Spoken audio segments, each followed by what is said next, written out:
Dalam kehidupan sehari-hari, tanpa disadari, manusia melakukan berbagai kegiatan numerasi. Tidak hanya saat belajar di sekolah. Contohnya adalah di tempat ini. Ada banyak aktivitas numerasi yang berlangsung di sebuah pasar tradisional. Apakah Anda tahu aktivitas apa saja yang dimaksud? Salam semangat Bapak dan Ibu Guru. Wah, baru mulai sudah disuguhi pertanyaan ya. Dari adegan pembuka tadi, apakah Bapak dan Ibu telah mendapatkan jawabannya? Atau mungkin kita bisa mengingat kembali apa yang dimaksud dengan aktivitas numerasi. Aktivitas numerasi adalah kegiatan yang berkaitan dengan kemampuan berpikir untuk menggunakan konsep, prosedur, fakta, dan alat matematika untuk menyelesaikan masalah sehari-hari dalam beragam situasi yang relevan. Nah, berdasarkan definisi ini, kita tentu bisa mengidentifikasi dan menjelaskan aktivitas numerasi apa yang terjadi dalam lingkungan ini. Sudah terbayang ya Bapak dan Ibu? Sebagai pendidik, kita tentu memiliki peserta didik yang beragam kemampuan, latar belakang, dan pengalamannya. Semua faktor tersebut dapat mempengaruhi aktivitas dan pengalaman numerasi yang dimiliki peserta didik. Pada sesi belajar kali ini, kita akan membahas mengenai strategi untuk menyadari pengetahuan dan pengalaman aktivitas numerasi peserta didik. Video ini ditujukan untuk Anda di tahap berkembang dan layak. Guru di tahap berkembang telah menyadari adanya pengalaman aktivitas numerasi yang dibawa peserta didik dari luar sekolah. Sedangkan guru yang telah dapat mendeskripsikan pengalaman aktivitas numerasi yang dibawa peserta didik dari luar sekolah dan mulai menggunakannya untuk membelajarkan numerasi adalah mereka yang berada di tahap layak. Pertanyaan penting bagi kita adalah, bagaimana kita dapat menguatkan kemampuan untuk mengetahui pengetahuan dan pengalaman numerasi peserta didik? Bapak dan Ibu yang baik, kita akan berkenalan dengan beberapa strategi yang dapat Anda gunakan untuk meningkatkan kemampuan pendidik, mengetahui pengetahuan, dan pengalaman numerasi peserta didik. Mari kita mulai. Mengajukan pertanyaan adalah salah satu cara mudah untuk menggali pengalaman numerasi peserta didik.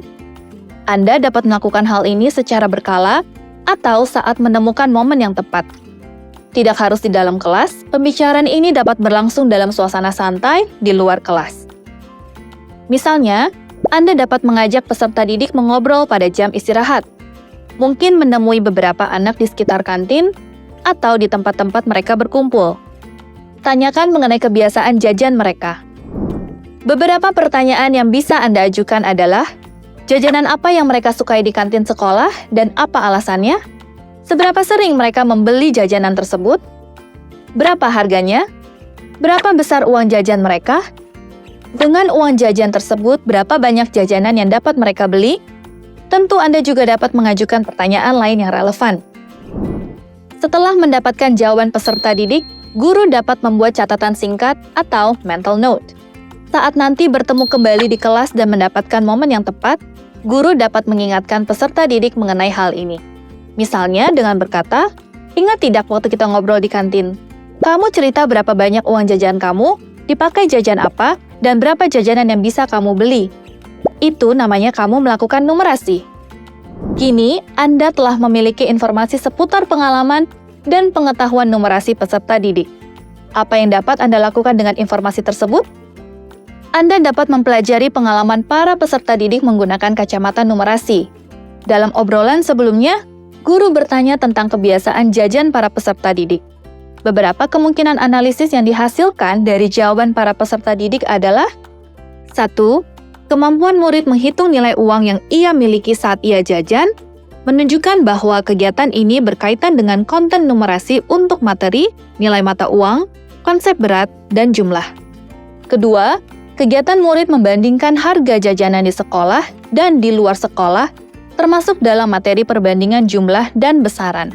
Selanjutnya, guru juga mungkin mendapatkan informasi yang berkaitan dengan konsep waktu. Hal ini tampak dari kemampuan murid menghitung waktu antrian untuk membeli jajanan dan mengelola waktu istirahat agar ia bisa melakukan beberapa kegiatan yang ia sukai. Yang terakhir adalah kebiasaan hidup sehat peserta didik. Guru dapat melihat jenis jajanan yang dipilih dan menganalisis informasi nilai gizi yang terkandung dalam jajanan tersebut. Bisa tampak pula pola hidup sehat secara umum yang diterapkan dalam keluarga. Bagaimana Bapak Ibu? Sungguh kaya ya hasil yang dapat kita dapatkan? Setelah mendapatkan wawasan tadi, guru dapat memilih pengalaman aktivitas numerasi yang dapat ia jelaskan ke dalam pembelajaran numerasi. Bisa juga berupa kegiatan, bahan diskusi, atau alat yang digunakan dalam pembelajaran. Berikut adalah beberapa contohnya. Untuk pembelajaran yang berkaitan dengan nilai mata uang, konsep berat, dan jumlah, guru dapat menyelenggarakan kegiatan jual-beli. Pertanyaan pemantik yang dapat digunakan adalah, dengan uang saku tertentu, apa jenis dan jumlah jajanan yang dapat dibeli? Saat guru ingin peserta didik belajar memahami konsep nilai gizi dan kebutuhan gizi harian individu, ia dapat membawa atau membahas beragam jajanan yang sedang viral di kalangan murid. Berikut pertanyaan pemantik seperti, apa saja yang terkandung dalam jajanan ini? Apakah selaras dengan kebutuhan gizi harianmu? Contoh lain, untuk pembelajaran pengukuran, perbandingan, dan pemahaman visual spasial, guru dapat memberdayakan murid untuk membuat rancangan ruang kantin. Kantin seperti apa yang nyaman untuk kita gunakan bersama? Apa saja yang perlu dimiliki? Seberapa besar, seberapa banyak? Bagaimana Ibu dan Bapak Guru? Menarik bukan? Yuk kita coba terapkan strategi ini mulai sekarang untuk menciptakan pengalaman belajar numerasi yang lebih nyata dan lebih terhubung dengan peserta didik. Selamat mencoba!